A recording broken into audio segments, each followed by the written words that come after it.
Puji Tuhan, Shalom Bapak Ibu, puji bagi nama Tuhan. Selamat datang dan selamat hari Minggu, selamat beribadah untuk kita semua yang hadir pada pagi hari ini. Bapak Ibu di dalam Tuhan Yesus, minggu kemarin kita sudah memperingati bagaimana betapa cinta Tuhan di dalam setiap kehidupan kita. Untuk itu kembali lagi kita mau mengucap syukur atas setiap kebaikan Tuhan yang tiada henti-hentinya, yang tiada habisnya di dalam setiap kehidupan kita. Untuk itu di sini saya akan mengajak Bapak Ibu untuk menaikkan satu pujian kita kepada Tuhan yang berkata, "Aku masuk ke ruang Maha Kudus." Mari kita menghadap Tuhan untuk katakan bahwa kita mau datang untuk menyembah kepada Tuhan.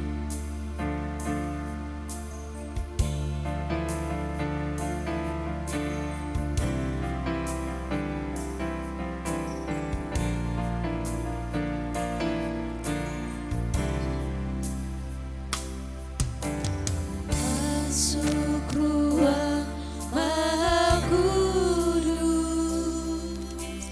dengan darah anak domba.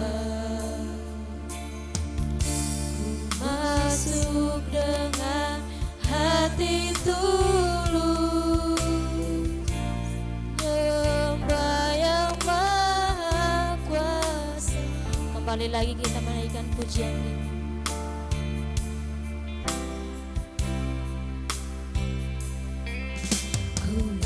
Masuk ruang Maha Kudus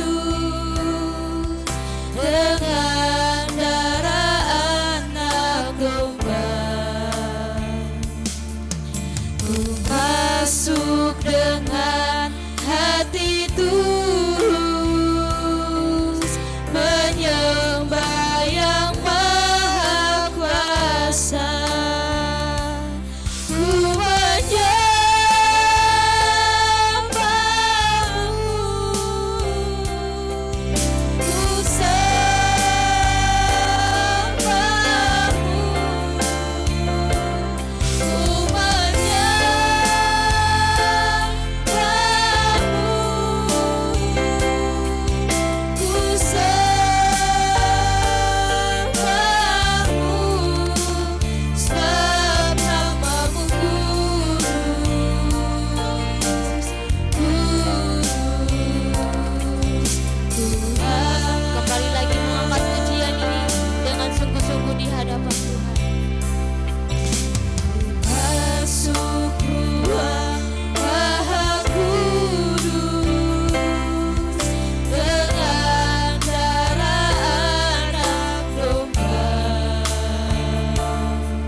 sudah menaikkan setiap pujian penyembahan kami di hadapan hadirat-Mu. Dan saat ini kami mau bersorak-sorak untuk memuji dan memuliakan nama-Mu. Di dalam nama Tuhan Yesus, haleluya, amin. Shalom Bapak Ibu, siap memuji Tuhan? Puji Tuhan. Kalau siap memuji Tuhan, saya mengundang Bapak Ibu untuk bangkit berdiri di tempat dan kita akan menaikkan satu pujian anak Allah Yesus namanya. Mari kita menggunakan tangan kita untuk memuji dan memuliakan nama Tuhan.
Masih bangkit berdiri Bapak Ibu. Kita akan mengangkat satu pujian lagi kepada Tuhan, ku menang, karena kita yakin dan percaya bahwa kita dimenangkan oleh Tuhan. Amin Bapak Ibu. Amin. Ku menang. Gunakan tangan kita untuk memuji memuliakan nama Tuhan.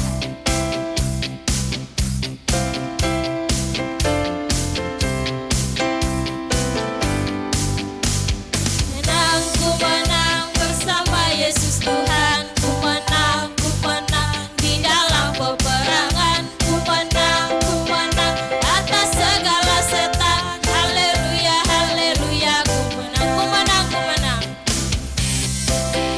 Ku menang bersama Yesus Tuhan, ku menang di dalam peperangan, ku menang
sekali Bapak Ibu.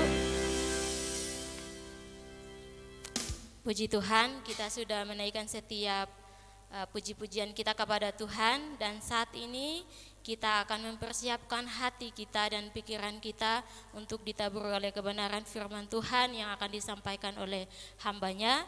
Untuk itu kita akan menaikkan satu pujian kepada Tuhan. Firman-Mu berkata, Kau besertaku dengan sayap-Mu.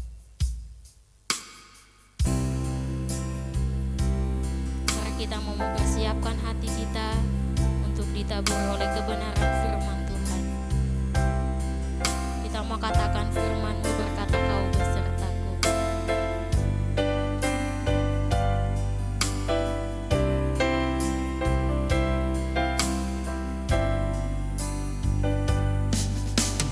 Firman-Mu berkata, Kau besertaku, maka kuat roh dan jiwaku. Tangan-Mu Tuhan selalu ku nantikan, di setiap langkahku percaya. Firman-Mu berkata, Kau besertaku,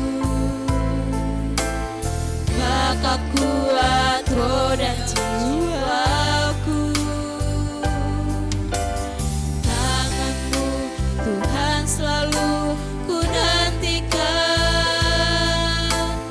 di setiap langkahku percaya. Dengan sayap-Mu ku akan terbang tinggi, di tengah badai hidup ku tak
Matius 28 ayat 18 sampai 20. Yesus mendekati mereka dan berkata, "Kepadaku telah diberikan segala kuasa di surga dan di bumi. Karena itu pergilah, jadikanlah semua bangsa muridku, dan baptislah mereka dalam nama Bapa dan Anak dan Roh Kudus, dan ajarlah mereka melakukan segala sesuatu yang telah kuperintahkan kepadamu, dan ketahuilah aku menyertai kamu senantiasa sampai kepada akhir zaman." Mari kita berdoa. Allah Bapa kami yang di surga, kembali pagi hari ini kami berkumpul untuk memuji dan belajar firman-Mu. Sebentar lagi kami akan bersama-sama untuk belajar firman-Mu. Kiranya Tuhan akan berikan hikmat-Mu pada kami yang menyampaikan dan juga pada kami yang mendengarkan. Biarlah benar-benar hanya firman-Mu yang kami sampaikan, bukan karena kemampuan kami atau pengetahuan kami, tapi semuanya sesuai dengan firman-Mu dan kehendak-Mu. Dalam nama Tuhan Yesus kami berdoa dan mengucap syukur. Amin. Silahkan duduk Bapak Ibu. Pak Tri nyuwun tulung sing wis mati. Sing mriko berarti.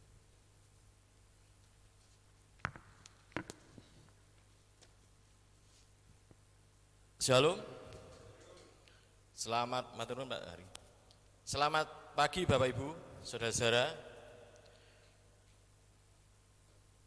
Kalau Bapak Ibu suatu saat ada pertanyaan, Alkitab orang Kristen itu palsu, gimana? Tanggapan Bapak Ibu gimana? Gak ada yang menanggapi, diam saja semua?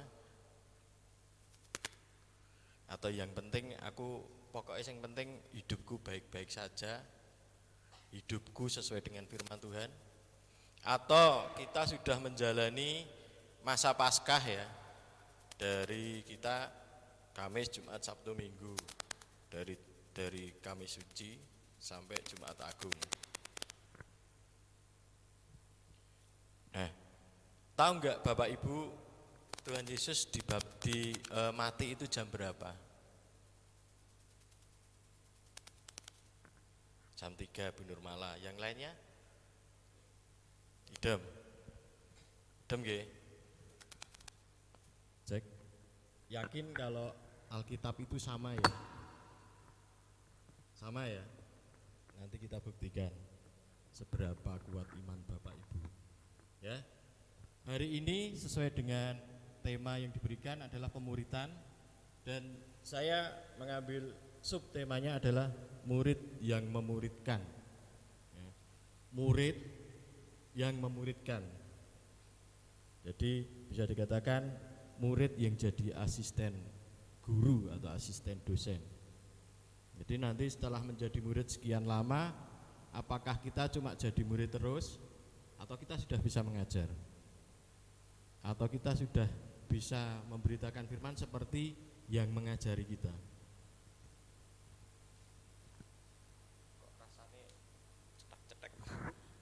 Ya, jadi bahwa dari Matius 28 ini ayat 18 sampai 20 itu kan ada berapa kata kerja atau ada perintah?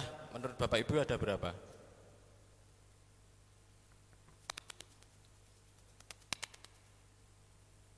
Berapa? 3 ya. Apa saja Bu? Ya. 3, 4, 3 apa 4? Ya, pagi ini saya nggak akan berkhotbah, saya akan mengajar.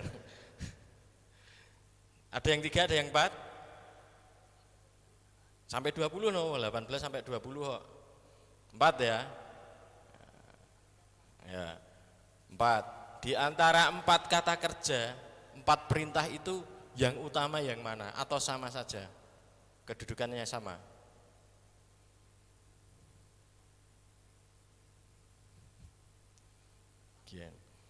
Ke gereja suruh mikir ya. Ngapain mending tidur tadi? Ya sama ya. Inilah Bapak Ibu pentingnya kita belajar teori ya. Jadi kalau bicara pemuridan itu kita belajar dari dasar dulu, dan hari ini kita belajar dari dasar dulu. Pemuridan itu apa? Fungsinya apa? Tujuannya apa? Apakah pemuridan itu ya pelayanan ke sana ke sini saja, mendoakan ke sana sini? Jadi bahwa pergilah, kalau dalam bahasa aslinya itu yang kedua adalah muridkanlah, disciple kalau bahasa Inggrisnya, muridkanlah segala bangsa. Jadi karena kita harus mengadaptasi ke dalam kaidah bahasa Indonesia yang baik dan benar, maka ayatnya jadi jadikanlah semua bangsa muridku.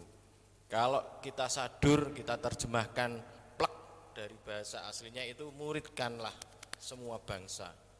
Jadi perintah yang kedua kalau urutannya adalah muridkanlah. Kalau kita tadi bilang jadikanlah, kita cari di bahasa aslinya itu enggak ada, bingung.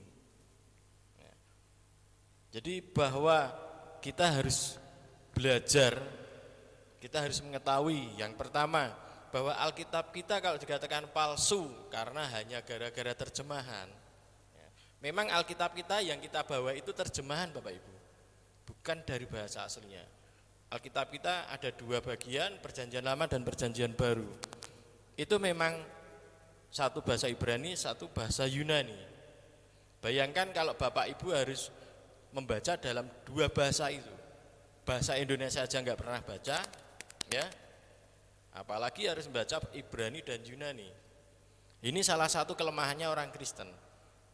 Kalau di luar sana orang Muslim dari kecil diajarkan mengaji bahasa Arab, kita enggak pernah. Ya, bahkan sarjana-sarjana teologi ini kritik bagi itu banyak yang bilang enggak penting belajar bahasa Ibrani dan Yunani. Saya juga heran, sarjana teologi loh bilangnya gitu. Terus kamu kalau suatu saat dihadapkan pada suatu kasus kayak tadi, Tuhan Yesus mati jam 3 apa jam berapa? Ya. Terus Yudas matinya gantung apa jatuh? Itu kalau hanya mengandalkan di situ terus kalian cari-cari di luar, itu sangat mudah dipatahkan. Tapi ketika kita tahu dasarnya, bahasa aslinya seperti apa, ya saya enggak menuntut untuk jemaat awam untuk tahu ya, untuk belajar mau ya, tapi paling tidak sarjana teologi harusnya tahu, harus mau belajar, jangan ngomong karena enggak bisa terus ngomong enggak penting. Nah kalian kuliah 5 tahun itu ngapain kan gitu. Kalau enggak bisa ya bilang aja enggak bisa, saya sendiri enggak menguasai. Tapi kan sekarang peralatannya sudah banyak, aplikasinya sudah banyak di dalam handphone, di dalam komputer, kita sangat terbantu ya. Nah, sebelum lebih jauh kita mengerti perintah mana yang paling utama dari 4 perintah tadi, kita harus tahu siapa yang ngasih perintah ya. Kayak seorang ibu ketika menyuruh anaknya, "Duk, tolong belikan Royco ke warung." Anaknya, anak yang benar pasti langsung berangkat karena dia tahu yang memberi perintah itu punya otoritas ya. Dia ibunya. Coba kalau Widya ini tak suruh, "Widya tolong ke pasar beli ini," belum tentu dia mau karena dia bukan anak saya. Mungkin dia berangkat karena cuma sungkan saja, saya lebih tua ya. Tapi paling dia tahu yang memberi perintah itu memiliki otoritas untuk memerintah. Kalau yang nyuruh uli pasti dia nggak akan berangkat. Dia akan, "Kamu itu siapa nyuruh saya ke pasar?" Nah sama. Di sini di ayat ke-18 dikatakan Yesus mendekati mereka dan berkata, "Kepadaku telah diberikan kepada segala kuasa di surga dan di bumi." Ini menunjukkan pernyataan diri seseorang yang mempunyai kuasa atau otoritas. Ya, dia yang mempunyai otoritas, makanya dia bisa memerintah. Makanya di ayat ke-19 itu kan kata pertamanya adalah karena itu. Karena itu adalah kata yang menguatkan bahwa ini sebelumnya ada pernyataan otoritas. siapa yang menyuruh. Jadi sambungannya karena itu. Karena saya punya otoritas, saya memerintahkan kalian, murid-muridnya, ya. Guru-gurunya memerintahkan murid-muridnya. Mas Jimmy tolong yang channel berapa ya? Itu dimatikan saja Mas Jimmy. Yang mic. Cek. Satunya. Cek, cek. Terus tambah sedikit volumenya. Jadi bahwa Yesus memiliki otoritas penuh di atas bumi ini, memerintahkan pada manusia, pada murid-muridnya untuk pergi menjadikan semua bangsa menjadi muridnya, membaptis dan mengajar, ya. Ya, nanti ada urut-urutannya kenapa harus seperti ini, pemuritan harus seperti ini, kenapa? Dasarnya adalah amanat agung. Jadi bahwa tadi dari 4 kata ini, ya, kita akan belajar mana yang lebih utama, mana yang merupakan perintah langsung. Jadi Bapak Ibu, kata muridkanlah adalah perintah yang terutama dari keempat kata tersebut. Di sinilah fungsinya pemuritan, kita belajar kata demi kata. Dalam bahasa Indonesia ada yang namanya tata bahasa. Sama, dalam bahasa Yunani juga ada tata bahasa. Nah, di antara keempat kata tersebut, kata muridkanlah adalah satu-satunya kata dalam bentuk imperfect. Jadi bentuk imperfect itu adalah kata direct command, perintah langsung, ya. Kayak umpamanya tutup pintu itu adalah perintah langsung. Nah, muridkanlah ini bentuknya imperfect, aorist imperfect aktif. Yang ketiganya ini cuma participle. Jadi bahwa ini menunjukkan dari urutan tata bahasa kita bisa tahu, oh ini perintah langsung, oh ini perintah sampingannya seperti ini. Kita enggak ngawur, enggak asal menerjemahkan. Terus pentingnya belajar tadi adalah salah satunya ini. Kita tidak perlu nyari keluar, tapi dari susunan ini kita sudah tahu. Kalau dalam bahasa Indonesia ini hampir sama ya, ini kata kerja semua. Dia tidak ada moodnya namanya. Seringnya, karena saya bahasa Indonesianya juga kurang bagus juga, mungkin kalau ada salah bisa dikoreksi, bahwa kata kerja biasanya cuma ditulis kata kerja aja, tidak detail gitu ya. Terus bagaimana kita bisa tahu itu? Ya kita harus belajar. Disinilah fungsinya pemuritan. Salah satunya dari awal diajari, dikenalkan Alkitab kita itu seperti ini. Jadi nanti keluar enggak bingung. Kilo Alkitabmu ora. Ini bahasa apa? Malah aneh ya. Lihat Alkitab dalam bahasa Ibrani, dalam bahasa Yunani malah aneh. Ya, disinilah kita menekankan pemuritan itu benar-benar dari dasar. Apakah gereja sudah melakukan ini, atau jangan-jangan maaf ya pendeta mudane, pendeta tuane, atau anak-anak teologinya juga berpikirnya seperti itu. Enggak penting-penting banget. Yang penting aku paham ini, aku berdoa, aku minta hikmat. Baik, dalam berkhotbah kita harus minta hikmat dari Tuhan. Kita harus berdoa, meminta tuntunan Roh Kudus. Tapi dalam situasi tertentu kita benar-benar dituntut untuk kembali dalam pelajaran kita waktu kita kuliah. Ya. Bahwa kata yang bentuknya imperfect itu adalah perintah langsung. Jadi kita bisa membedakan perintahnya ini adalah visi dari Tuhan. Dan visi dari Tuhan dari dulu sampai sekarang tidak akan pernah berubah, yaitu jadikanlah semua bangsa muridku. Dalam artian bahwa Allah ingin seluruh isi dunia ini selamat. Allah ingin seluruh dunia ini setelah jatuh dalam dosa kembali mendapatkan keselamatan. Jadi memberikan adalah satu tugas, satu kewajiban orang Kristen, orang percaya untuk dilakukan. Bukan permintaannya pendeta, bukan permintaannya orang lain, tapi memang itu ketika Bapak Ibu memilih jadi orang Kristen, itu otomatis kewajibannya adalah memuridkan, ya. Pergi memuridkan, membaptis, mengajar, ya. Yang diajar apa nanti kita juga belajar. Dari urian tersebut maka ada beberapa hal yang kita pelajari tentang pemuridan. Yang pertama adalah pemuridan adalah suatu proses berkelanjutan yang akan membentuk sebuah lingkungan kehidupan. Maksudnya gimana? Kalau kita belajar selama Yesus hidup, selama Yesus melayani, lebih banyak mengajar daripada berkhotbah, ya. Terus mereka itu semua diajak untuk hidup bersama Yesus, ya kan. Yang menjala ikan diajak, yuk ikut aku, ya, yang lainnya juga diajak ikut aku. Sehari-hari muridnya hidup bersama Yesus. Disitulah murid-murid itu belajar langsung dari Yesus. Nah, kalau kita yang hidup sekarang ini kan nggak mungkin. Kalau mau langsung hidup bersama Yesus benar-benar kan harus ke surga dulu.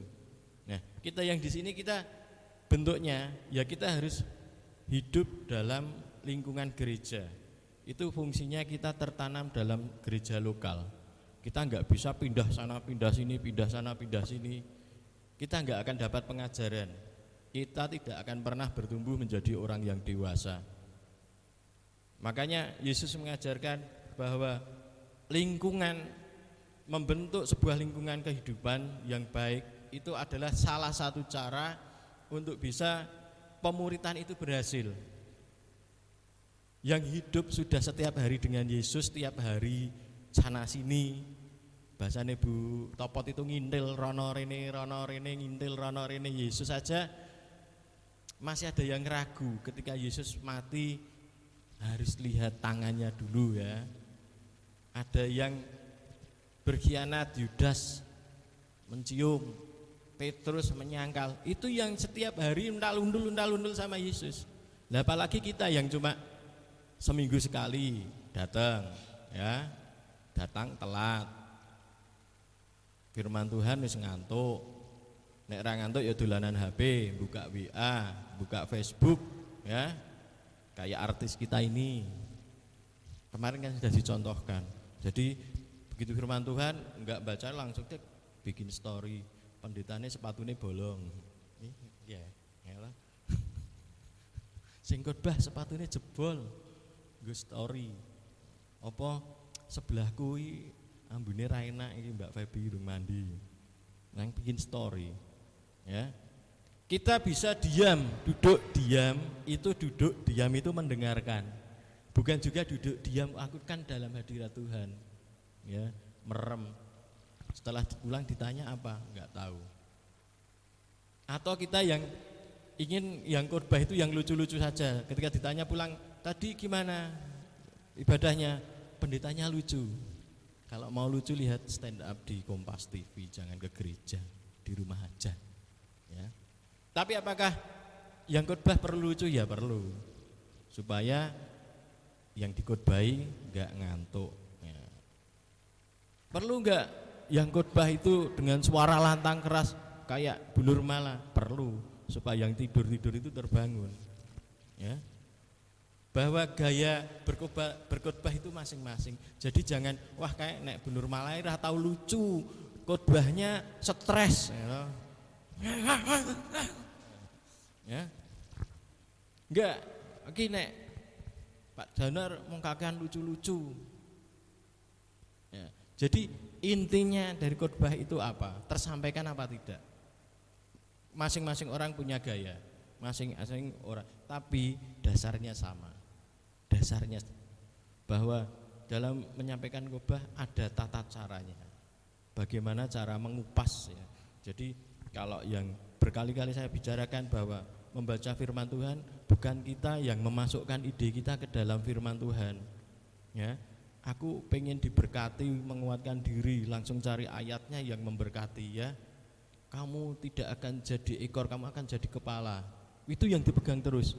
Akhirnya kan gimana kalau jemaatnya enggak ada yang jadi kepala di kerjaan? Apakah jemaat ini nggak ada yang diberkati? Kayak saya kerja 25 tahun jadi staf terus.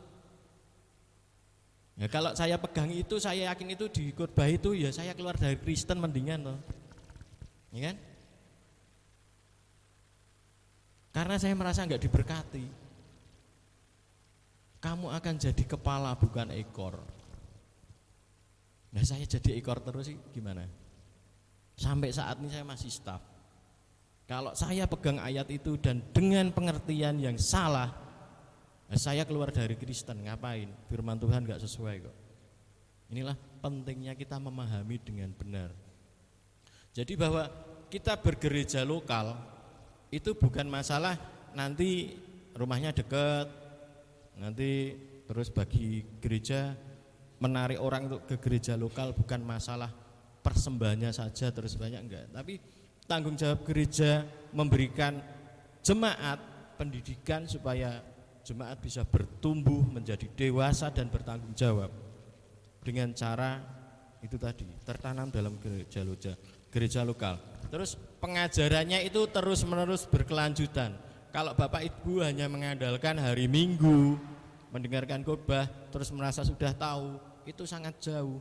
Karena dalam khotbah ini biasanya kan kita sudah mempelajari, yang khotbah itu sudah mempelajari, oh ini caranya mengartikan ini seperti ini, itu kan nggak disampaikan. Jadi hasilnya baru disampaikan, terus kesimpulannya aplikasi, terus ada ilustrasi. Itu kan kurang sekali. Dalam pertemuan persekutuan remaja, pria atau Jumat itu juga sangat kurang kalau Bapak Ibu tidak membentuk satu lingkungan. Kita tidak mau hidup bersama. Makanya salah satu sebenarnya tujuan salah satu grup gereja adalah untuk diskusi. Ketika Bapak Ibu tidak tahu membaca Alkitab, firman Tuhan, tidak tahu atau ada isu di luar sana. Bu Pendeta, ini tadi aku kumpul sama teman-teman ditanyain, Yudas matinya gantung diri atau terjatuh. Di ayat ini katanya dikatakan jatuh, perutnya terburai. Di ayat yang satunya gantung diri. Apakah Alkitab bertentangan? Nah silahkan tanyakan. Di situ kita bisa berdiskusi, yang bertanggung jawab bisa menjawab dengan benar, ya. Bukan kira-kira, oh mungkin enggak. Jadi bahwa salah satu tanda keberhasilan pemuritan bukan seberapa banyak aktivis gereja yang dihasilkan. Jadi kalau sekarang anak-anak remaja, pemuda sudah bisa jadi singer, pemimpin musik, main musik, itu bukan tanda utama dari berhasilnya pemuritan. Ya. Karena main musik di luar sana kita les juga bisa. Nyanyi di luar sana les juga bisa. Tandanya adalah bagaimana seberapa banyak jemaat yang tertanam di gereja lokal. Seberapa banyak jemaat atau orang yang kita layani, orang yang kita injili mau hidup bersama kita, bertumbuh bersama, menghadapi masalah bersama. Ya. Bukan berarti saya mengesampingkan orang-orang yang menjadi simpatisan atau donatur. Enggak. Tapi alangkah baiknya, ya, mereka yang menjadi simpatisan juga mau benar-benar tertanam dalam satu gereja. Karena kita akan mendapat pemahaman yang sama tentang sebuah pandangan. Ya, kita akan dapat tumbuh bersama. Yang kedua, pemuritan Kristen berfokus pada Allah. Maksudnya gimana? Jadi pemuritan dalam pemuritan Kristen sesuai dengan Matius 28 ini adalah semua ajarannya berfokus pada Allah. Ketika kita mengajak orang, kita juga yang kita beritakan adalah kabar keselamatan, Injil. Bukan orang per orang. Kalau kita ngajak ada orang yang bermasalah, biasanya kita bisa masuk ke orang itu kan ketemu orang bermasalah. Kalau orang sedang nggak bermasalah, kita ngomong itu ya nggak dianggap karena mereka sedang dalam kondisi yang baik. Ketika orang bermasalah langsung yuk tak ajak yuk ketemu pendetaku sekti. Gue berdoa masalahmu langsung rampung. Ya. Kamu sakit didoakan langsung sembuh. Ini benar tapi nggak benar. Satu, kasihan pendetanya dijadikan dewa, dijadikan dukun. Ya.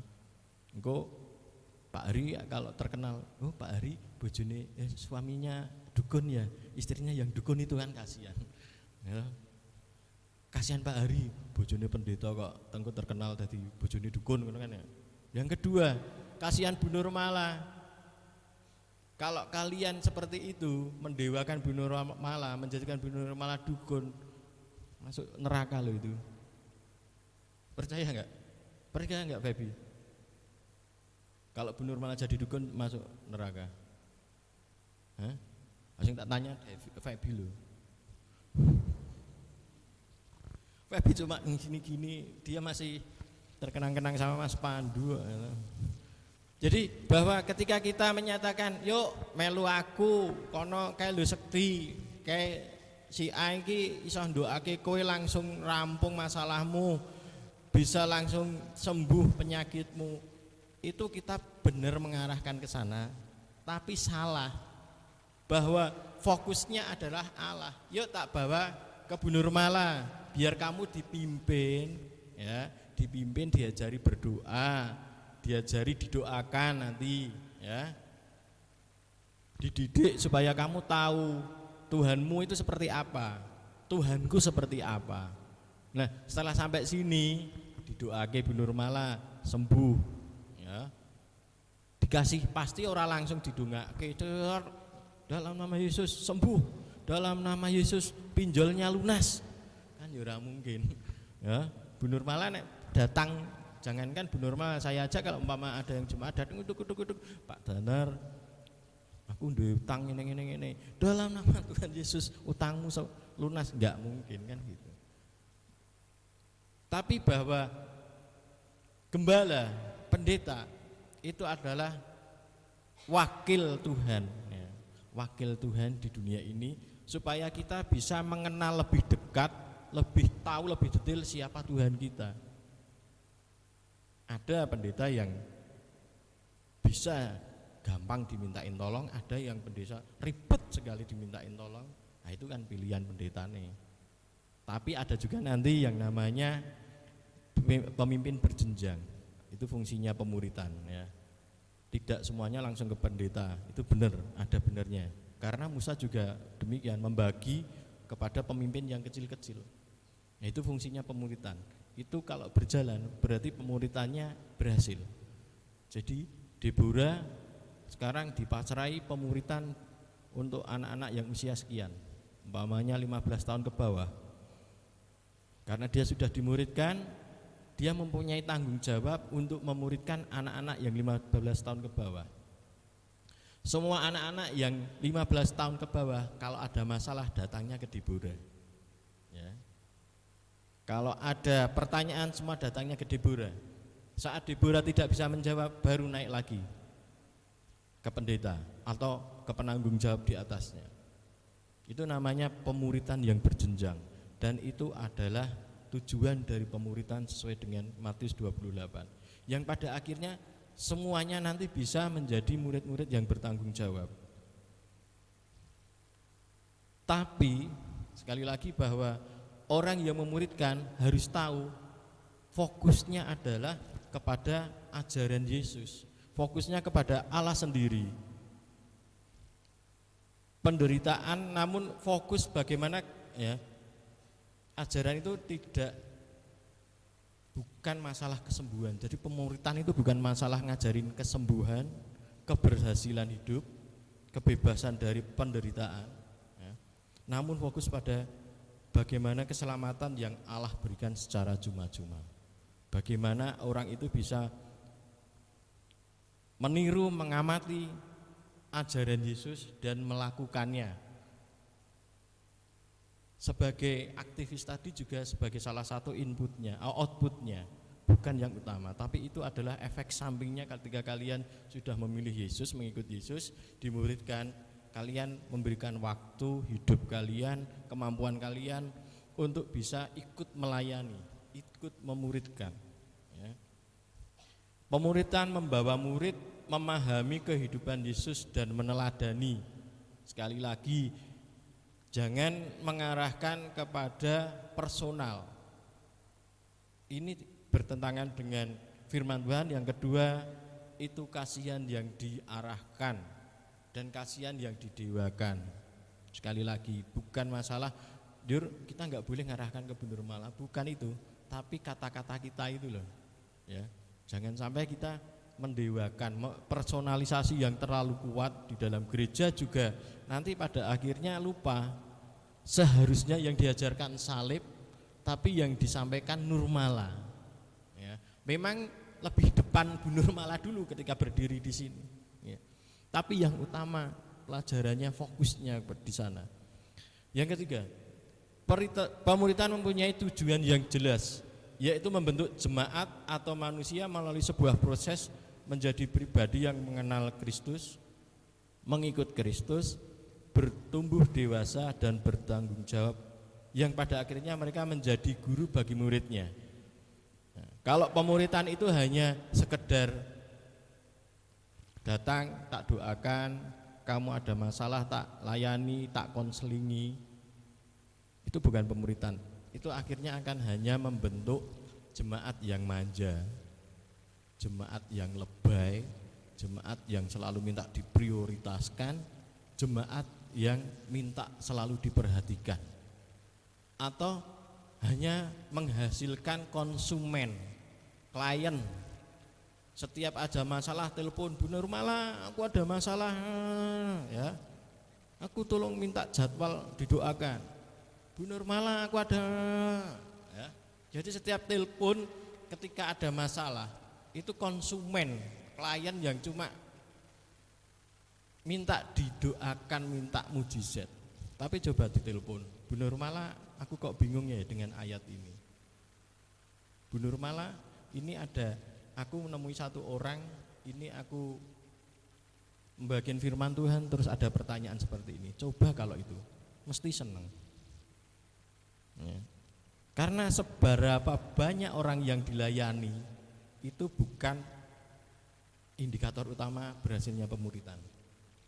Seberapa banyak orang yang dilayani, mereka seberapa banyak yang mereka mau tertanam, seberapa banyak orang yang bertumbuh dewasa dan bertanggung jawab, itu adalah indikator utama dari berhasilnya pemuridan. Nah, gimana kalau kita mau menjadi bertumbuh dewasa ya? Kalau khotbah, ada orang khotbah aja kita sambil lalu, ya tadi seperti tadi mainan handphone, atau kita dalam hadirat Tuhan,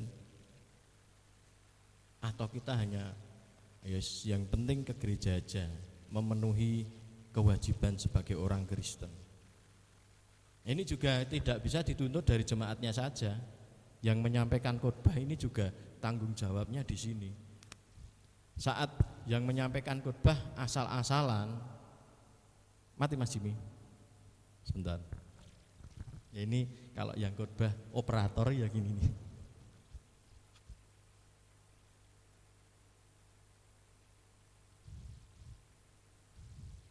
Sudah? Ini juga salah satu bentuk pemuritan.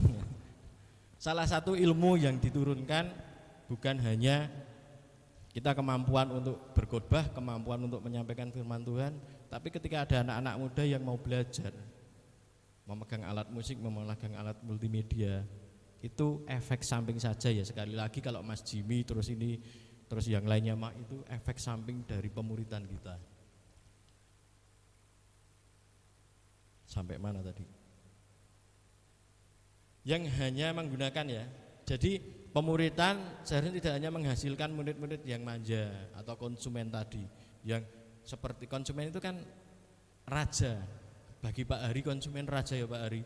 Apapun yang mereka katakan, mereka minta pasti dituruti ya Pak Hari. Nah itulah. Masa jemaat sama menganggap pendeta ini jaga toko, penjaga toko, minta dilayani terus, minta diperhatikan terus, apa perkataannya harus dituruti, nek enggak dituruti ngambek sesuk ora nang gereja. Ya. Kalau khotbah mintanya yang enak-enak, begitu ada yang tersinggung sedikit besok enggak ke gereja. Itu bukan jemaat yang diharapkan Yesus. Bukan jemaat yang bertumbuh dewasa dan bertanggung jawab. Bukan hanya menjadi pengikut, ikut ke sana, ikut ke sini. Maaf kalau kemarin bahasa Jawa ngindel itu cuma ngikut rono ngikut rini. Enggak ada yang didapat. Jadi Bu Nurmala rono melu rono, Bu Nurmala rene melu rene. Ya, Bu Topot rono melu rono. Bu Topot rene melu rene. Pak Tri rono melu rono. Pak Tri neng Muntilan melu neng Muntilan. Tapi tidak tahu apa yang dikerjakan. Ya, tidak tahu yang dikerjakan Bu Topot, Pak Tri, Bu Nurmala apa. Karena cuma mungkin saja hanya menghabiskan waktu daripada di rumah, ya, daripada di rumah ngumbai, memeni, mending melu Bu Nurmala. Engko pulang-pulang sama suami kan laporannya rohani banget. Kok enggak dicuci enggak den? Aku habis pelayanan. Bojone maces rasane.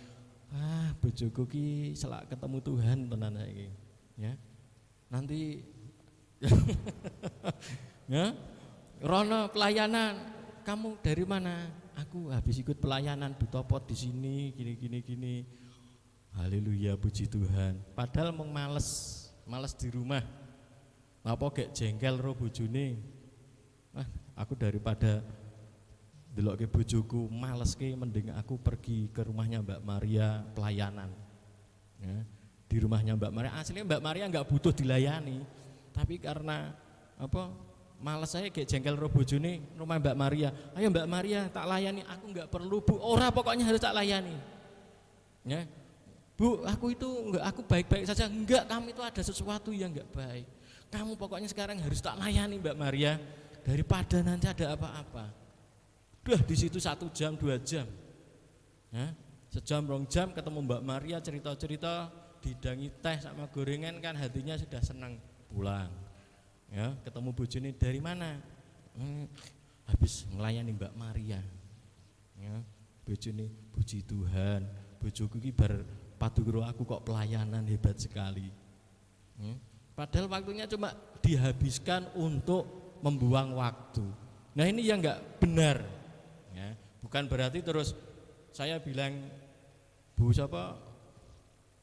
Bu Ningki ra bener mong rono rene melu Bu Nurmala, enggak ya. Ada hasil yang ditunjukkan dari kehidupannya Bu Ning. Jadi harus seperti itu. Ikut Bu Nurmala rono berdoa, mendoakan, ada firman Tuhan yang disampaikan, akhirnya dia tahu. Kalau Bu Nurmala juga ke sana cuma ini sakit, oh sakit apa? Ini. Bu Ning ambilkan air. Halo. Ambilkan air. Dongani disuk kebiurke sembuh. Ya sama, hasilnya juga cuma seperti itu. Begitu ana wong cerut langsung Bu Ning mlayu golek wedang. Tapi ra ngerti fungsine wedang itu nggo apa, air putih untuk apa, ya.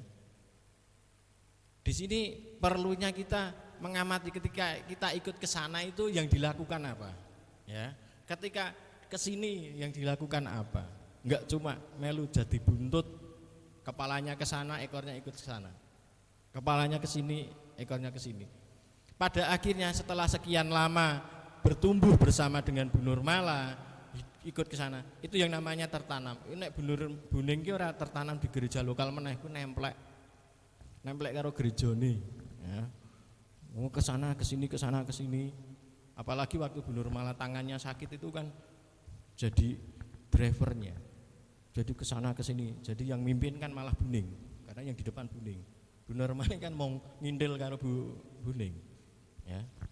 Nah, disinilah kita bisa melihat bahwa murid kita itu kita didik berhasil apa enggak dari hasilnya, dari buahnya. Kalau Bu Ning sekarang sudah bisa bertumbuh dewasa, ya, itu karena dia mau mengamati, ya, dia mau belajar, dia mau mempraktekkan. Jadi enggak, yang penting praktek aja, enggak juga. Pak itu yang penting praktek, bangun rumah langsung rubuh. Kalau dia nggak tahu teori, nggak ada pengalaman. Pengalaman saja juga nggak baik, harus ada teori. Nek ra percaya takok Pak Hari. Bangun rumah, kenapa sekarang banyak yang retak-retak, gampang retak? Karena tukangnya cuma berdasar pengalaman. Padahal teorinya kan di bawah itu ada yang kalau saya bilang shock breakernya rumah itu kan pondasi. Di bawah sendiri pasir ya Pak Hari. Pasir benar-benar paling enggak berapa senti ya Pak? 10 senti sampai 15. Pasir aja. Tapi kita orang bangun kan ngapain pasir 10 senti disebar gitu, sayang. Malah saya ngomong tukangnya sisan, enggak perlu. Di atasnya lagi ada yang namanya batu kosong ya Pak Hari. Batu kosong itu batu ditata, enggak dikasih adukan. Nah baru di atasnya mau pondasi seperti apa, mau langsung di itu apa langsung slope besar, itu yang membuat rumah kita kuat. Karena tukang merasa sudah bertahun-tahun menjadi tukang pengalaman, tanah yang bekas kebun sama bekas sawah pengerjaannya sama, pasti rumahnya hancur. Ya. Rumah yang dibangun sesuai dengan teori pasti akan lebih baik, lebih kuat. Sama, ketika menjadi pengkhotbah, ketika kita menjadi murid yang harus memuridkan, kalau hanya berdasar pengalaman, pasti ada hal-hal yang keliru, yang mudah digoncang. Tapi kalau kita belajar dari dasarnya, benar-benar kita diajari yang sesuai dengan firman Tuhan, itu akan sangat mudah. Jawabannya mudah kok Bapak Ibu, ketika Tuhan Yesus disalib jam berapa? Tadi bilang jam 3, coba Mas tampilkan Markus 15 ayat 25 Mas. Kita uji apakah Alkitab kita itu bertentangan atau sama. Markus 15 ayat 25. Bisa?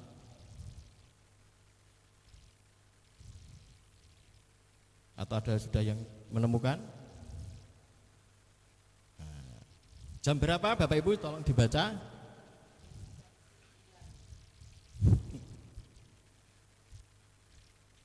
Makanya matinya jam berapa? Terus Tuhan Yesus dari jam 9 sampai jam 3 itu ngatang-ngatang. Ya. Alkitabnya bertentangan enggak?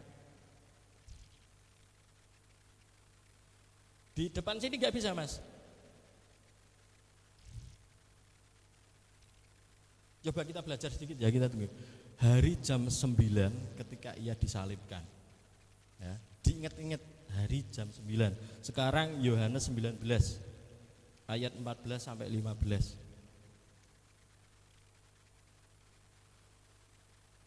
Kita uji apakah Alkitab kita itu bertentangan. Yohanes 19 ayat 14 sampai 15. Nah, hari itu ialah hari persiapan Paskah. Kira-kira jam 12 kata Pilatus kepada orang-orang, yaitu inilah rajamu. Selanjutnya, maka berdirilah mereka, nyahkan dia, nyalah dia. Ya. Yang satu jam 9, yang satu jam 12 itu masih, jadi ceritanya jam 12 itu masih di depannya Pilatus. Jadi dari depannya Pilatus disiksa, dicambuk, terus disalibkan, mati itu 3 jam. Makanya jam 3. Kok yang tadi jam ke-9? Kenapa? Yang sana tadi jam 9 disalibkan loh, sudah disalibkan. Di sini jam 12 masih di hadapan Pilatus loh. Kalau kita mau baca dengan benar-benar. Kenapa seperti itu? Karena Markus menggunakan penanggalan atau jam Yahudi. Jam Yahudi. Itu mulainya jam 12 malam. Sedangkan Yohanes menggunakan mulainya jam 6 pagi. Jadi kalau Yahudi itu dari hari itu dari jam 6 sampai jam 6 sore. Dari terbit matahari sampai tenggelam. Tapi waktu itu bukan 1 jam itu sama 60 menit enggak. Tapi jamnya sama 12.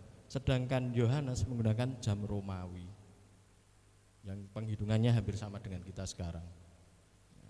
Jam ke-9 sudah disalibkan. 7, 8, 9, 10, 11, 12, 13, 14, 15 ya. Sama ya. Jam 3. Itu kalau kita nggak belajar itu, nggak mau belajar tentang itu, bingung. Alkitabmu bertentangan. Yang di sini jam ke-9 sudah disalib, jam ke-9 sudah disalib. Yang di sini jam 12 masih di hadapan Pilatus. Jam 12 masih di hadapan. Gimana? Jam 9 sudah disalib kok jam 12 masih di hadapan Pilatus? Itu yang namanya kita harus belajar latar belakang penulis. Ya. Jadi kitab kita tidak hanya ditulis satu orang, banyak orang menulis. Dan itu semua karena pimpinan Roh Kudus, makanya tidak ada pertentangan dari Kejadian sampai Wahyu. Nah, latar belakang penulisnya itu beda-beda. Ada yang dari nelayan, muridnya Yesus kan ada yang dari nelayan. Ada yang Yohanes ki kalau sekarang ini mungkin dokter ya, berpendidikan. Lukas, Yohanes kelihatannya juga. Jadi berbeda-beda latar belakang pendidikannya, kemampuannya memahami. Nah, dalam menulis juga berbeda. Markus ini kalau menulis dia posisinya dekat. Jadi umpamanya ada satu benda di sini, ada orang banyak di sini. Markus itu kalau menulis dia dari dekat bendanya, ya. Sedangkan Yohanes dari agak jauh. Jadi sudut pandangnya berbeda, sudut pandangnya saja, tapi kejadian yang sesungguhnya sama. Seperti tadi contohnya. Timeline-nya berbeda, cara memandangnya berbeda, cara ya disampaikannya berbeda. Makanya bisa terjadi tadi jawaban untuk Yudas disalib apa jatuh. Nah, itu harus belajar lagi. Tempat Yudas itu dia gantung diri atau jatuhnya itu lembah tanah yang dikutuk itu seperti apa, kita harus belajar lagi. Itu ada jawabannya. Pemuritan yang jelas yaitu membentuk jemaat manusia melalui sebuah proses menjadi pribadi yang mengenal Kristus, mengikut Kristus, bertumbuh dewasa dan bertanggung jawab, yang pada akhirnya mereka menjadi guru bagi muridnya. Pemuritan sebenarnya tidak hanya menghasilkan tadi ya, jemaat-jemaat yang manja atau klien saja, bukan hanya menjadi pengikut, tapi belajar atau menerima ajaran bagaimana melakukan segala sesuatu yang telah kuperintahkan kepadamu. Ayat 20a. Dan ajarlah mereka melakukan segala sesuatu yang telah kuperintahkan kepadamu. Jadi ajarannya jelas, disuruh mengajar segala yang diperintahkan kepadamu. Di mana ajarannya? Ya di Alkitab, kembali ke Alkitab. Kita ketika mengajar kembalinya ke Alkitab, bukan kepada buku-buku yang lain. Buku-buku yang lain hanya pendamping kita untuk memahami, kayak sejarahnya, terus bahasanya seperti apa, budayanya seperti apa. Melakukan segala sesuatu yang telah kuperintahkan ini bisa dilakukan ketika kita mengamati, mempelajari, memahami dan mempraktekkan. Kalau kita nggak pernah belajar tentang kehidupan Yesus, ya kita nggak akan pernah tahu apa yang dilakukan. Bagaimana mau praktek, bagaimana Bapak Ibu mau praktek bikin kue kalau Bapak Ibu nggak pernah belajar. Ya. Yang selanjutnya, dan ketika proses pemuritan ini berjalan dengan baik dan menghasilkan murid yang siap memuridkan, menghasilkan murid yang dewasa dan bertanggung jawab, semua itu karena penyertaan Tuhan selama proses pemuritan. Ya, ayat 20b. Dan ketahuilah aku menyertai kamu senantiasa sampai kepada akhir zaman. Inilah gunanya kalau kita mau melayani, kita mau melakukan pelayanan, kita mau berkhotbah, kita mau memimpin pujian, kita minta pimpinan Tuhan. Kita berdoa, kita yakin bahwa semua itu karena penyertaan Tuhan. Nah, saat mau berangkat pelayanan kita berdoa minta penyertaan Tuhan. Ketika berhasil pelayanannya, semua karena aku. Ya. Bertobatlah. Karena semua itu karena penyertaan Allah. Roh Kudus akan membimbing dan bekerja dalam diri setiap orang yang menerima kabar sukacita atau Injil. Yang selanjutnya ini yang paling membuat kita bahagia kita ada orang berkhotbah. Kata-kata ini adalah yang paling ditunggu-tunggu. Apa Bapak Ibu? Kesimpulan. Kalau sudah kesimpulan kan sudah selesai ya. Langsung seger. Kesimpulannya adalah amanat agung atau pemuritan adalah perintah wajib bagi setiap pengikut Kristus. Perintah wajib. Jadi Bapak Ibu sekarang nggak bisa ngomong yang penting uripku apik, nggak bisa ya. Yang penting aku sudah menjalankan, nggak bisa. Bapak Ibu sudah harus mulai memuridkan. Mbah memuridkan istrimu, memuridkan sebelahmu, terserah. Tanggung jawab secara pribadi maupun tanggung jawab gereja. Jadi bahwa ini gereja mempunyai tanggung jawab terhadap pemuritan. Jadi kalau Bapak Ibu dikejar-kejar untuk mengikuti kelas atau mengikuti ibadah ini, ibadah itu tanggung jawab gereja. Bukan berarti membuat Bapak Ibu susah, kehilangan waktu. Sebuah proses yang dilakukan secara terus-menerus, berkelanjutan dan pengajaran yang terus berfokus pada Allah. Pemuridan yang akan menghasilkan umat atau pengikut yang tangguh, paham akan ajaran Kristus, melakukan segala sesuatu yang telah diperintahkan Allah, hidup dalam persekutuan untuk bersama-sama bertumbuh.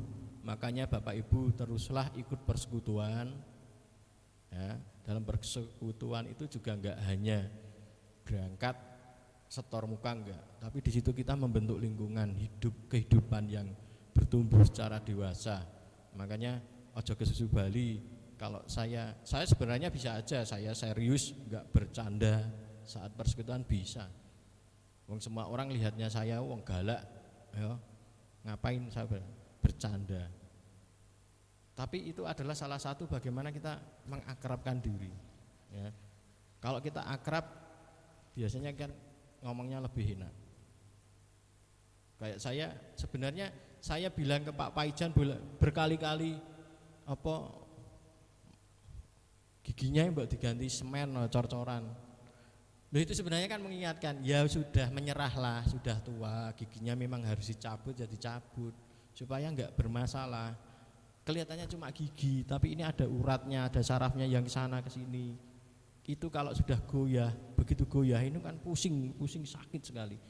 Diminumin apa-apa ya enggak sembuh karena penyakitnya, masalahnya begitu sudah dicabut kan selesai, sembuh langsung kelihatan muda lagi. Ya. Asal enggak buka mulut aja kan ngomong-ngomong. Itu fungsinya seperti itu ya. Jadi bahwa dalam kehidupan itu jangan hanya dilihat Pak Danari kalau ngerjani sak maune dhewe, bukan, tapi lihat. Ya, saya tegel sama Pak Paijan, untungnya ganti cor-coran karena saya sudah dekat.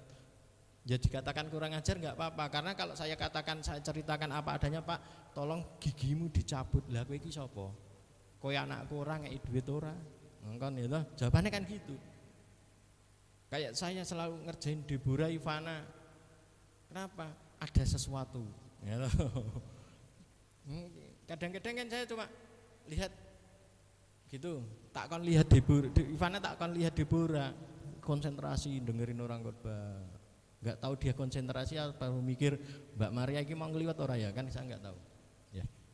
Disitulah fungsinya kita akrab, Bapak Ibu. Jadi kalau itu yo kita itu cuma seminggu sekali persekutuan keluarga. Luangkan waktumu setengah jam.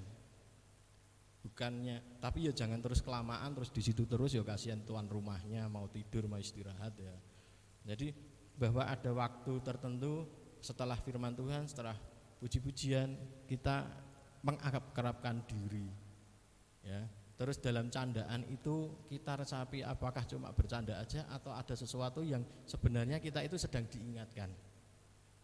Ya. Itulah fungsinya kita tertanam dalam satu gereja. Pemuritan yang akan menghasilkan umat atau pengikut yang tangguh, ya.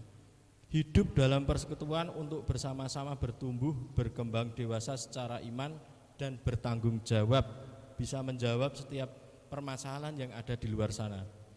Pemuritan yang benar akan menghasilkan murid-murid yang siap pergi untuk menjadikan semua bangsa muridku.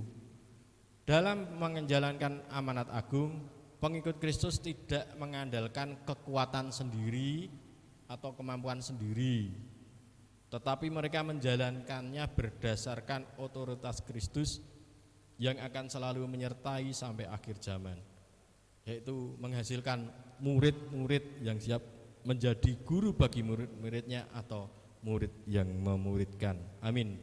Mari kita berdoa. Kami bersyukur untuk setiap kesempatan kami belajar firman-Mu ya Tuhan. Kami bersyukur kalau umat-Mu setia tertanam di dalam gereja ini untuk mau bertumbuh bersama, menghadapi masalah bersama, untuk menyelesaikan semua masalah bersama, dan kami bersama-sama bertumbuh menjadi jemaat yang dewasa dan bertanggung jawab, jemaat yang siap memuridkan. Kami juga bersyukur kalau Tuhan mengirimkan pemimpin-pemimpin di tempat ini untuk bisa mendidik dan menumbuhkan iman jemaat semakin kuat, menambahkan pengetahuan tentang firman-Mu semakin banyak, sehingga wawasan kami tentang firman Tuhan, tentang siapa Allah kami semakin bertumbuh. Kami juga berdoa untuk setiap pelayan dan hamba Tuhan yang di tempat ini, dan akan berikan mereka hikmat-Mu, berikan mereka otoritas-Mu, sehingga mereka tetap bisa memimpin umat-Mu di sini. Terima kasih Tuhan, kami serahkan doa permohonan kami dalam nama Tuhan Yesus. Amin. Kami serahkan kepada pemimpin pujian.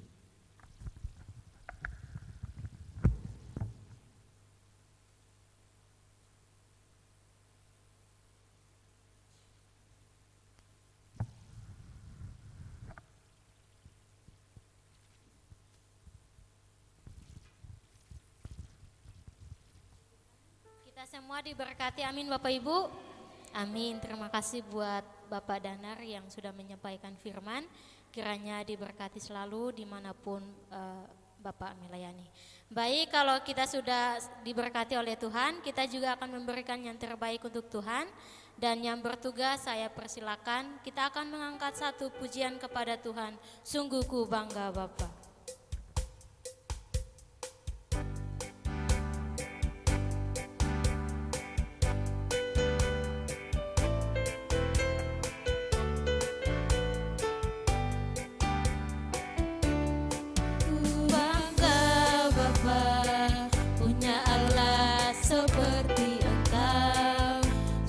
Ku bangga Yesus atas segala pengorbananmu. Tak ingin aku hidup lepas dari kasih-Mu. Kasih-Mu menyelamatkan dan beriku pengharapan. Sungguh ku bangga, sungguh ku bangga Bapa, punya Allah seperti Engkau. Sungguh ku bangga Yesus atas segala pengorbananmu. Tak ingin aku hidup lepas dari kasih-Mu. Kasih-Mu menyelamatkan dan beriku pengharapan. Diriku persembahkan apa yang aku miliki. Memang tiada berarti bila dibanding dengan kasih-Mu. Namun ku ingin memberi dengan sukacita di hati, karena ku tahu ini menyenangkan hati. sungguh ku bangga Bapak. Sungguh ku bangga Bapa, punya Allah seperti Engkau. Sungguh ku bangga Yesus atas segala pengorbananmu.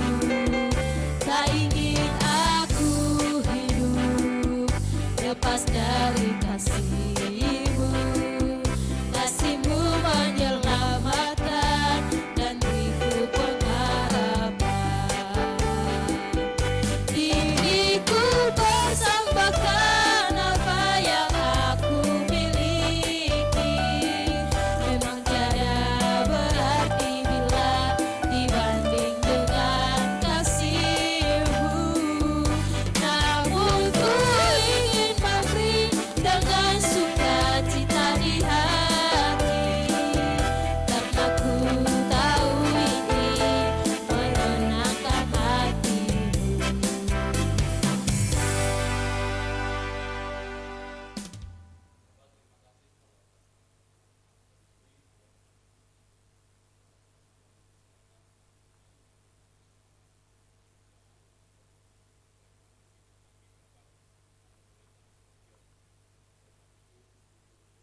kasih. Saat ini kita akan mendengarkan pengumuman untuk pelayanan minggu ke depan.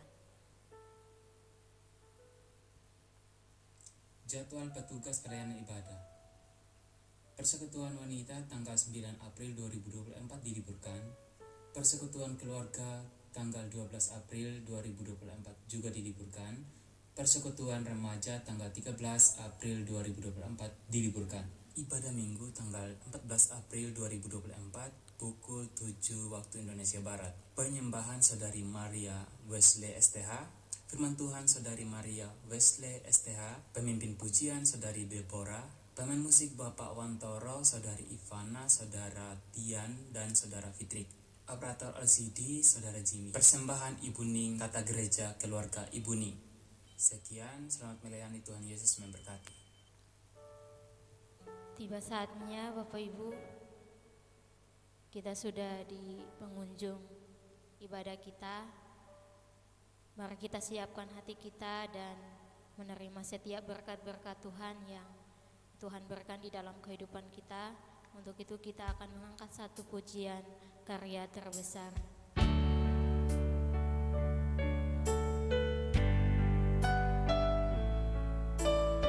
Kasihnya yang terindah di dalam setiap kehidupan kita. Kasih yang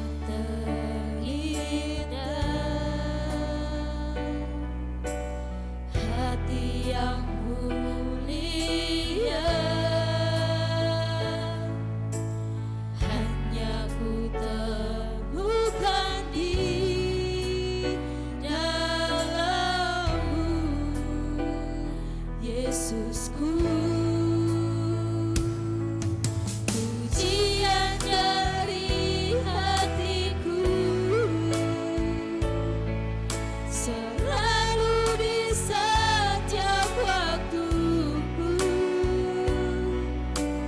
tiada pernah berubah kasih-Mu.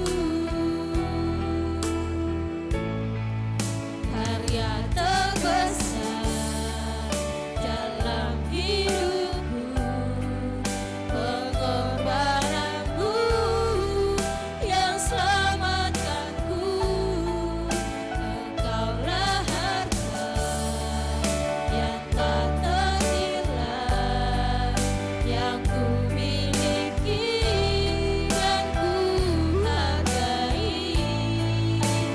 Yesus, Engkau ku kagumi. Kembali mengangkat pujian ini, saya mengundang Bapak untuk Kasih yang terindah, hati yang mulia, hanya ku temukan di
pagi Bapak Ibu, saya persilakan duduk dulu. Tadi kita sudah lihat di layar yang main musik itu adalah Pak Wantoro. Sekali lagi Bapak Ibu, ini kasih karunia. Dia seorang musik terbeban ketika melihat sarana sudah lengkap, tetapi yang memainkannya baru ala kadarnya. Sungguh pun kita sudah menikmati ala kadarnya.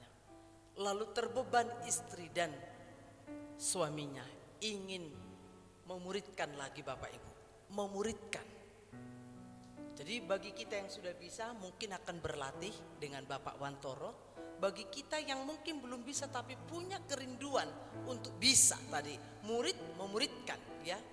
Mari Bapak Ibu, ada sarana di sini.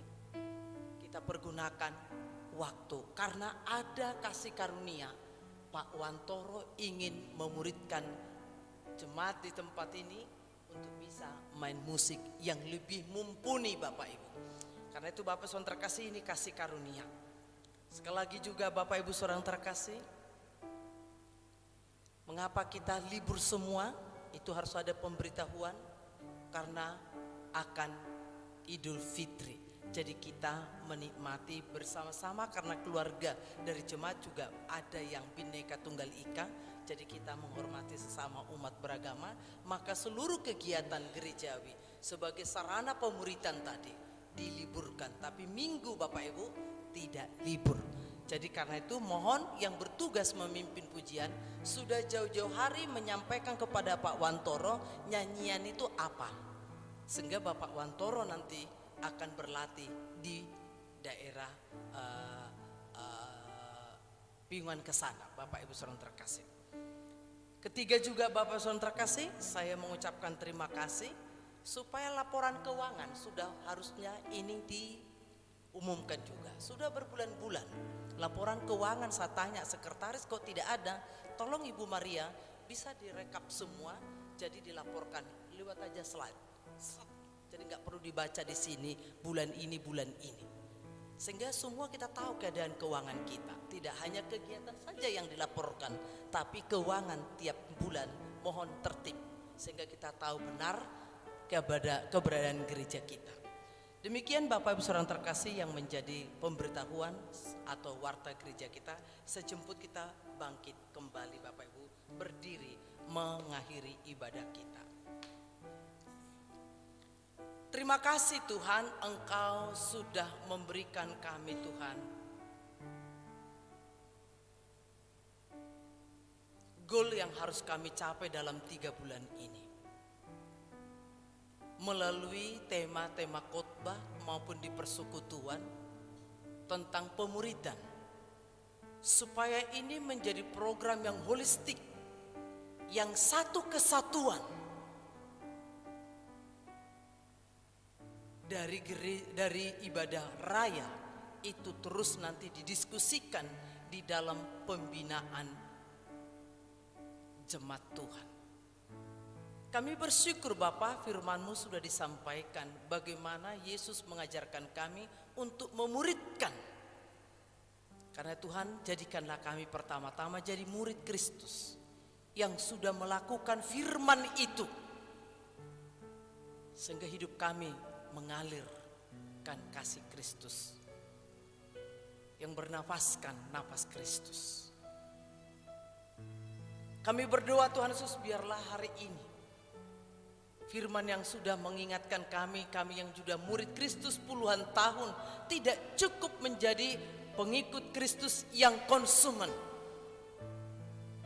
yang jadi raja yang hanya ingin dilayani, tapi sudah waktunya kami Tuhan melayani sesuai dengan talenta atau panggilan kami masing-masing. Kami bersyukur Tuhan, minggu depan kami akan dilayani oleh Bapak Wantoro di bidang musik. Karena dia terbeban memperlengkapi, meningkatkan sarana musik, main musik di tempat ini. Tuhan, ini anugerah Tuhan yang harus kami responi dengan hati yang penuh syukur. Karena Tuhan, biarlah gerejamu di tempat ini terus Tuhan bekerja menyempurnakan di dalam kesempurnaan sampai Engkau datang yang kedua kalinya. Berkatilah Tuhan setiap jemaat-Mu. Berkatilah Tuhan setiap yang hadir pada saat ini. Kami boleh menangkap maksud Tuhan. Dan kami siap menjadi murid Kristus yang akan memuridkan orang lain.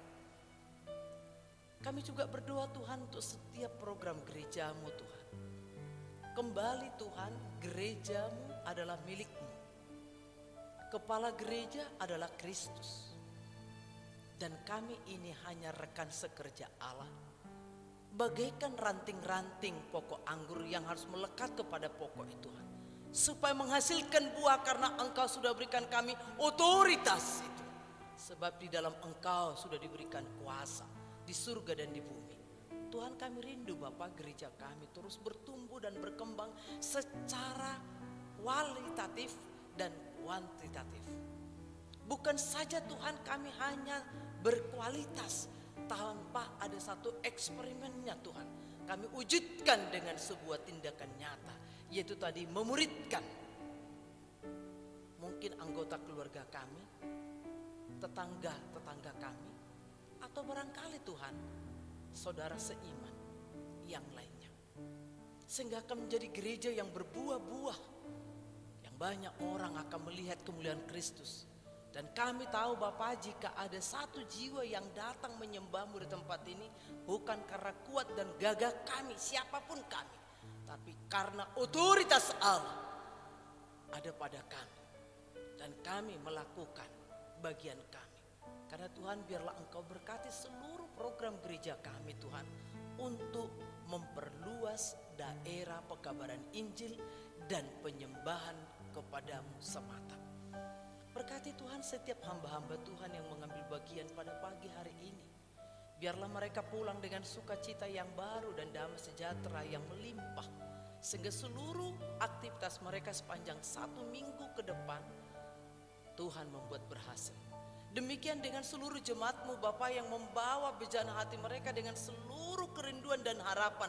Engkau penuhi Tuhan apapun kebutuhan mereka. Jika mereka sedang susah, hiburkan Tuhan. Jika mereka sedang sakit, sembuhkan Tuhan. Jika mereka dalam keraguan-raguan, yakinkan Tuhan. Engkau tidak pernah berubah. Dan dari dulu, sekarang akan datang. Engkau tetaplah Allah yang sama, yang hidup dan berkuasa. Biarlah seluruh rangkaian ibadah pada pagi hari Tuhan tidak berlalu begitu saja, tetapi akan menjadi rema di sepanjang hidup kami sepanjang 1 minggu ke depan. Terpujilah Engkau Bapa, di dalam nama Yesus Kristus kami berkata, Bapa, terima kasih.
Dan mengasihi Kristus serta sesama kita, pulanglah dengan membawa berkat yang daripadanya, dengan mengarahkan hati pikiran kita kepada Dia serta membuka kedua tangan kita.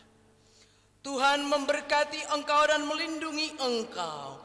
Tuhan menyinari engkau dengan wajahnya dan memberi engkau kasih karunia. Tuhan menghadapkan wajahnya kepadamu dan memberi engkau damai sejahtera. Kasih karunia Tuhan Yesus Kristus dan kasih Allah serta persekutuan Roh Kudus menyertai kita sekarang sampai Maranatha. Amin.